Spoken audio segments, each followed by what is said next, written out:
Welcome to Recovery, the Whole Enchilada, a podcast dedicated to exploring the many layers of healing and growth within the recovery community.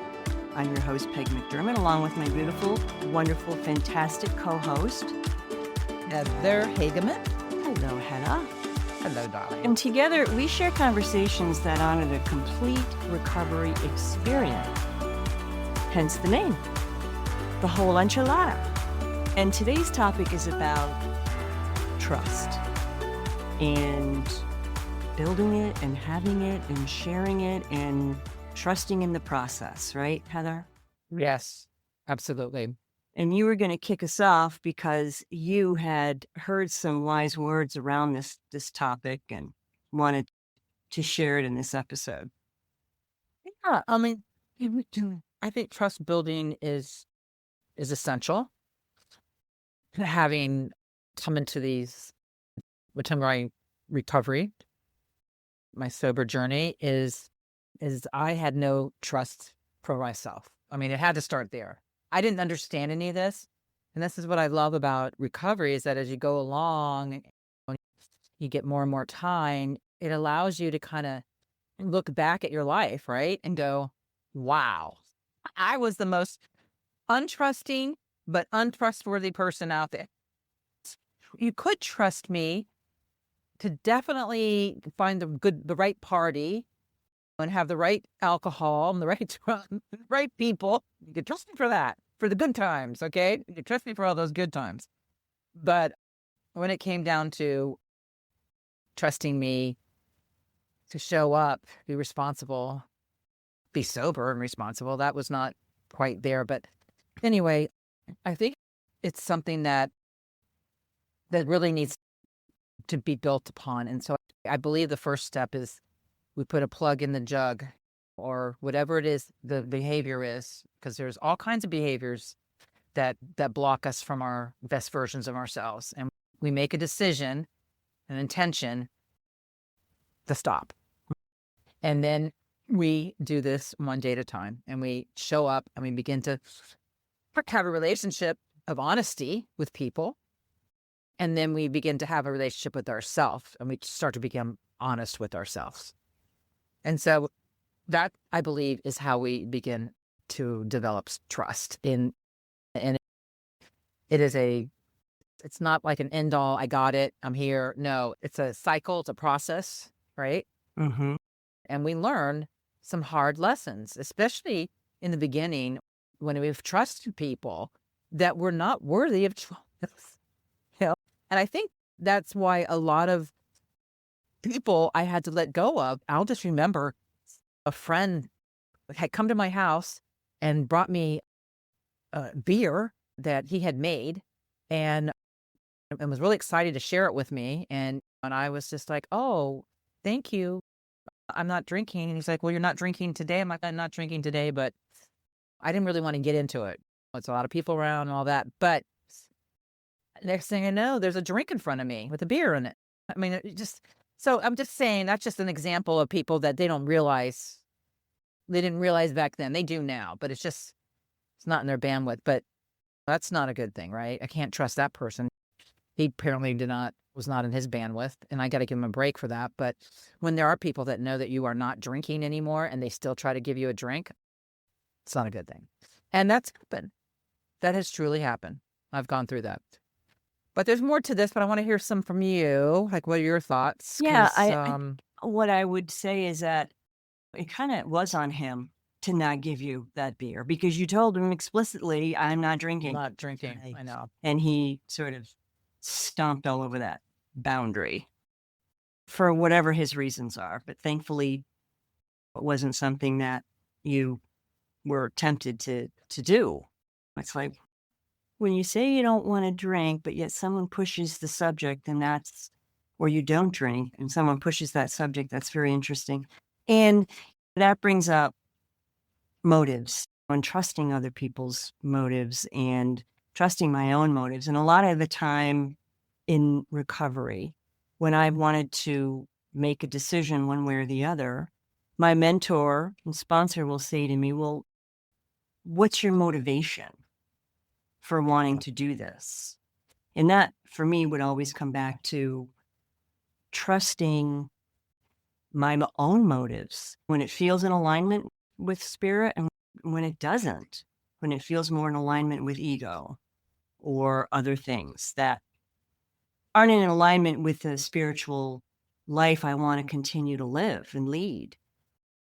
You can relate to this, I'm sure, Heather. When I came into our recovery rooms, I did not come to the party with any amount of trust in you, in me, in our recovery program. I just knew that I wanted my pain to stop. And I didn't know what that would look like. I didn't trust the things I saw hanging on the wall. I didn't trust all the love and support and kindness that was in that room when I first got there, my very first time. And a part of me wanted to, but there was a bigger part of me that had learned not to trust. It had been modeled for me. I didn't trust in myself and my own commitments to myself. I wasn't holding those commitments to myself or to others. As soon as alcohol hit my system, you couldn't trust me to do the right thing. You just couldn't. I wanted to think of myself as a trustworthy human. And I think at my core, I was and am. But when I mixed a lot of self-hate with alcohol and self-doubt and lack of confidence, and I mixed all that up together, that became an untrustworthy woman.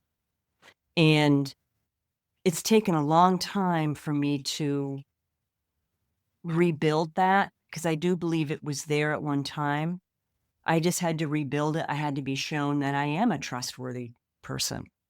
But I had to make little commitments along the way and hold to them. It wasn't this major reach. It was little steps at a time. It was little commitments to myself and to others, and being really conscious of saying, they can trust me to show up, and I'm going to show up, and they can trust me to show up on time.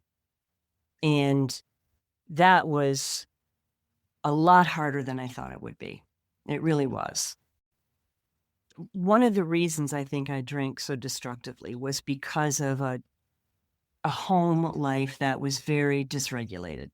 And so I could never trust on any given day what was going to happen, what kind of mood I was going to be facing, and what kind of retribution and hurt was going to come my way. And I just was always vigilant, and I didn't trust anything and anyone. And that's not a healthy, loving way to walk through the world.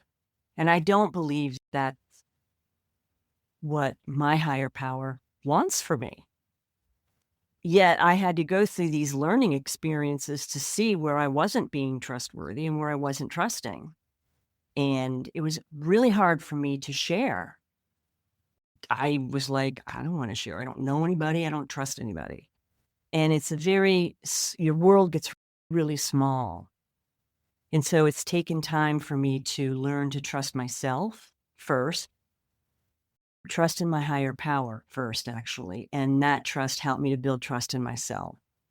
And that in turn helped me to build trust in others. So it was just this layered process over a lot of years of broken promises that just chipped away. And I had to rebuild that and trust in my instincts, trust in my inner feedback loop that I had one, that I had a moral compass, that I was a good person. One of the reasons I didn't trust myself is I didn't believe I was a good person. Yeah. I think that coming to what is trust, right? And so it's just, I think this there's a shift in the way I view trust now versus the way I used to view it. So I think for me, trust was that I was going to believe that somebody wasn't going to hurt me. But that wasn't what trust really was, right? But I wanted to trust you, and I'm implying that if I trust you, you're not going to hurt me, because I can't control what another person does, and we realized that growing up in these kind of homes. Yeah. And that's what's so unbelievable, because you have these adults around you, and trust me, I'm doing this for your own good, or trust me, I'm going to, whatever. We don't have to go into the scenarios, but I think what's happening today, and I think the beautiful recovery journey is that I'm now trusting myself to pay attention, and that I trust myself to notice when something doesn't feel right. And I trust myself to respond in a better way now. And I trust myself not to abandon myself just to keep a relationship going. Mm. Okay. So these are some of the things, the nuggets, the golden nuggets that I've learned in recovery, because we learn about how people deal with life on life's terms. And we've learned some really very self-destructive ways to deal with untrustworthy people in our lives. And so eventually it comes down to, as we're in recovery and we start to hear people doing good things, and everybody's trying to become the best versions of themselves, and we're starting to have relationships with people that really think about their actions, they sort of hold a mirror up to us, and we start to go, wow, maybe I can really listen to myself without automatically believing that I'm wrong or that I'm not worth knowing. And that's trust building. That's how it goes. And I think too, and you just said something, and I just want to pop this out, because I know that this journey for me a lot has been learning how to live in this earth suit and to be comfortable in this skin. And so I feel like our bodies have been wonderful in letting us know not to trust things. But because of being brought up in that kind of environment, we didn't have the healthy neuroception is the word, where we can track what's not safe and what's unsafe. So we don't know. And what we learn now, I think, in recovery, because we are sober and we're not numbing our bodies, we start to like, oh man, why am I clenching my jaw? Oh my God, I've got this, I'm just got this terrible stomach pain. Like I'm just like this, like I'm in a knot in my stomach, or my breath is getting shallow, or I'm noticing my shoulders are rising. So when I get these signals now in my body, I have to like step back and pause. And that's what's so beautiful, is this befriending our bodies, bringing these beautiful, wonderful bodies into the healing process, and trusting that they have insight, and to listen to the insight, and to start to protect ourselves to the point where we don't put ourselves in situations where there are a lot of untrustworthy people around us. I can't do that anymore. It's crazy making. Yes. Yes, it It's is. crazy making. I think that's a huge thing. It's just not even like addictions recovery. It's a lot and just in trauma recovery, because I have to like know that whatever happens, I'm going to stay connected to myself. And I'm sorry, there are people along the way that I've trusted, and they've broken my trust. And in some ways is that they've gone back out drinking, or some ways they still haven't done the deeper dive into being completely honest. They're hiding the secrets, the secrets. That's really hard on me to be around that. I want to run, but I also want to understand that people are all on their own journey of figuring out their own way of trusting themselves. Because it is really trusting yourself. Start with that, I do believe. Yeah. Yeah. And just because how are we able to trust another person and understand the trust markers in other people if we can't identify them in ourselves? And that just takes time. If you, like myself, if I came from and I did come from an environment that didn't really support a trusting, loving, open relationship with other people, it just wasn't there. I was loved. I was loved the best that my mom could love me. When I trust that today, and, other people are fallible. And so I had to measure the amount of trust that I invest in other people. And I don't want to go into a situation where I'm not trusting someone. I want to go in being open, but being careful and looking for incongruencies. And are their words matching their actions? And if they're not, why is there that dissonance there? And what am I going to do with that? Because that used to confuse me when I would meet people, that they'd say one thing and it sounded fantastic, and yet they'd do something completely right. And it'd be like, which is it? And I learned it's like if they're showing you who they are, believe them. And I trust that. I trust my eyes and my ears and my judgment and my instincts now. And it's like, no, this isn't this trusting, like what you said, trusting our bodies and the signals that it will throw and let us know, okay, my chest got a little tight, or I found my breath becoming really shallow, or I could feel the protective armor starting to build around me. I use that as a means to determine and trust myself and determine who is trustworthy and who isn't. And it's all based on their actions. For me, it's not always words, it's actions. And that was something I could see growing up. It's like I would hear certain words, but the actions were completely different. And I'd be like so confused. And so I went into adulthood with that confusion. And so if you said the right thing, I believed you, even if you showed me completely opposite behavior. And I've learned to kind of lock those two up where the words and the actions do need to match. Now, do I expect 100% congruency from everyone I meet? No. I think people are fallible. They're going to make mistakes, and that's okay. It's grace. It's how often do we give someone grace? If they've made a mistake a couple of times, but that really isn't their pattern, because I look for patterns today in myself and in others.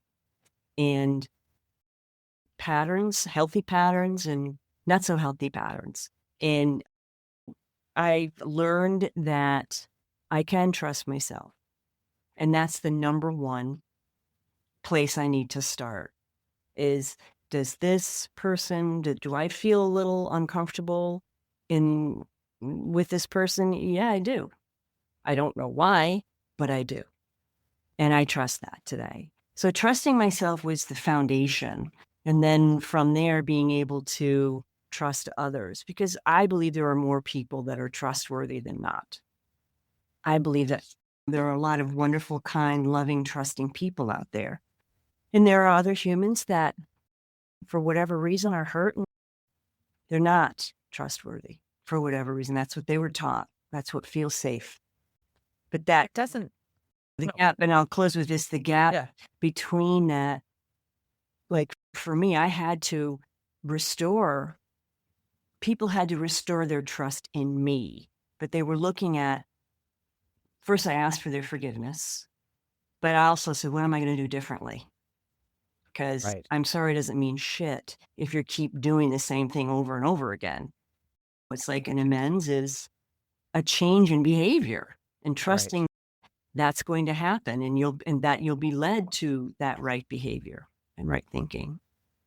Yeah, I was just gonna say, when I don't put so much into people like I used to and make them sort of my higher power in a sense, because when I would have a broken trust, oh my gosh, it would pierce me. I'd be so devastated. I'd be so hurt. And so, yeah. And now I don't have that anymore. And I think really because that came through me not abandoning me anymore. And that's, like you said, the fundamental thing. Like, say, like if I noticed something didn't feel right, I listen now and I say no and survive somebody's disappointment now. And I ask for what I need. But here's something interesting I just want to share, because this is a funny story, and it just showed how it's funny how you don't even realize how you're always growing. If you keep doing the right thing every day and you don't drink and you don't use people, places, and things, whatever it is, and you keep trying to get better, you start to grow in ways that you didn't even realize. So Mm. I had a huge distrust of police officers. All Mm. right. And not only distrust, but a healthy fear, because I was always breaking the law at some level, doing something. Because I lived by Heather's laws, all right? Heather's Mhm. laws. That's what I did for many years. And so whenever I'm driving down the road, even in recovery now, I drive down the road, I see a police officer. My first thing is to look at the speedometer and make sure that I'm doing okay, all right? But I noticed I haven't been around much of that anymore, because maybe when I drive is during the day and I'm not at night at 3 o'clock in the morning. But I was coming back from the beach with my grandson a couple days ago, and And it was just horrible traffic. And I was just really beaten up by the time I was like the third hour, and I was getting close to the turnoff to his house. And as I was coming around the corner on the highway, there was a SUV that was veering into my lane, going very slow. I could see there was a computer on in it. And like this person wasn't paying attention. They were on their computer, on their car while they were driving. So I was scared. And so I honked a couple times, like, oh my God, buddy, you're going to hit me.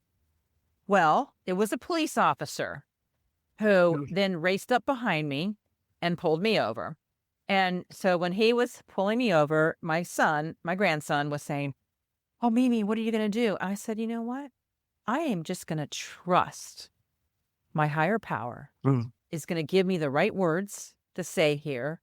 I am going to just trust that this is going to be all okay, no matter what happens. So I said this to my grandson, because I know one thing. I am going to show up. I'm going to be a woman of grace, and I'm going to be kind, and I'm going to say, yes, sir, no, sir. And I'm going to take whatever he wants to give me, because that's how I roll now. And there was no fear. There was no shaking. There was no crying. I've done something wrong. Because then I stood tall. I sat tall. And when he came up to the window, the burly guy, just kind of frustrated. And he goes, you know why I pulled you over? And I said, please tell me. He says, I pulled you over because you honked at me. And I said, sir, I'm so sorry. And I'm going to tell you the truth. I never honk at people. I am one of those peaceful people. I don't honk. But I was afraid. And that was a reaction. And I absolutely humbly accept whatever you want to give me, whatever consequence you want to give me. I'm truly sorry. I really do not like honkers, and I can totally understand if you want to put me away for that. I totally get that. So he looks at me and he looks at my grandson, and he just kind of sighs and he just says, just get home safely. And he turns around and gets back in his car. And my grandson was so funny. He was like, that's amazing. I go, yeah, because I was just love. I was beaming love to that poor guy. I thank you for your service. Thank you for what you do. Just that was me. But when we pulled away, my grandson, he might be one of us eventually. He goes, I'll tell you what. He goes, I would be in court as your witness and to say that guy was in your lane and it wasn't your fault. Yeah. But I'm just trying to tell you, there was a distrusting part of me that healed when I didn't even know it. In a situation for the first time being around a police officer, I was completely relaxed, which is a freaking miracle of doing this work and being sober another day. I love this journey. I love this recovery journey. Yeah. It's amazing. Yeah. When you get these little pockets of truth, it's like, oh, it's not interesting. I didn't realize that I had evolved in this way. And that's so cool. And the universe sort of like gives us these, and thankfully it wasn't any more serious than it was, but he shouldn't be on his computer when he's driving. Right. But this is like what is happening to me, not what's happening. And your grandson saw it. He did see it. He was like, what an example that he saw, grace and honesty, really. Yeah. Yeah. And this happened for me to maybe be in that moment. So that if he's ever pulled over, he'll always remember the rest of his life, his grandmother, and how she handled a very scary looking dude at the door, because he was scary looking. And he was very gray. Oh my God, he was just so gray, the energy. My heart went out to him. I was like, oh my gosh. But anyway, the compassion. And that's what this trust builds too, is this compassion. Yeah. I'm not going to abandon myself. I'm going to trust people that are, honestly, I think I might be a little biased, but I do really trust people that have some long-term sobriety and are in recovery, and that they really are working hard still to this day on themselves. I kind of trust people like that because they're doing the work, is what I call it, the work, versus people that are not. And then you know what? They don't surprise me because they're not doing the work. So why am I going to be surprised and take it to heart, whatever they're doing? Because they aren't doing it. That's who they are. Yeah. Yeah. And I know. Well, that's a great story. Yeah. I think that trusting ourselves and then trusting others and working on being trustworthy, and that takes time. For me, it took time. and I'm still working on it. I feel I'm a pretty trustworthy person today, and I make mistakes, just as we all do. And I'm just honest about that. When I trust that I will be honest about it, and it feels good to trust myself today. And it feels good because that feels safe. It feels safe. I'm like, I hope that I make and continue to make better decisions about my future and people that I'm spending time with. And it just feels like I know I can count on myself to make the right choices in my life today. And I couldn't always do that. I didn't trust myself to do any of that. When you promise yourself that you're not going to do X, Y, and Z bad behavior that you pretty much always do when you're drinking, and you have that first drink and you do X, Y, and Z several times over, and you're like, how do you build trust that way? No, You can't. no. And so it was like, I had to, like you said, put the plug in a jug, and I had to put down this very dangerous, destructive coping mechanism, and that I could not process normally, like normal drinkers. And that was the beginning. That was just a symptom. And the trust piece is such a big part of the recovery foundation, don't you think? It really is. It's like, without it, how can we trust when we can't see an outcome? How do we trust that we're being led in the right direction? How do we know that we trust the process today? That's probably the hardest example of really putting my trust in the process and my higher power and plan, the plan that is in place. I trust it. And at the same time, if it's not evolving the way I'd like to see it go, I'm like, okay, I may not like it, but I trust you, and I do. If something doesn't work out the way I'd hoped it would, it wasn't supposed to. It wasn't going to make me blissfully happy, right? Because I do believe my God, my higher power wants me and you and all of us to be blissfully happy. Part of it is just trusting the process and not having the faith when you don't see the results yet.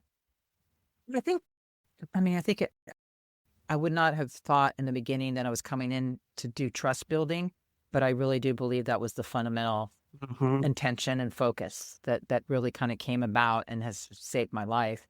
And I think that it comes to hundreds of experiences, tiny experiences of things that I do not self-abandon. I don't practice self-abandonment anymore.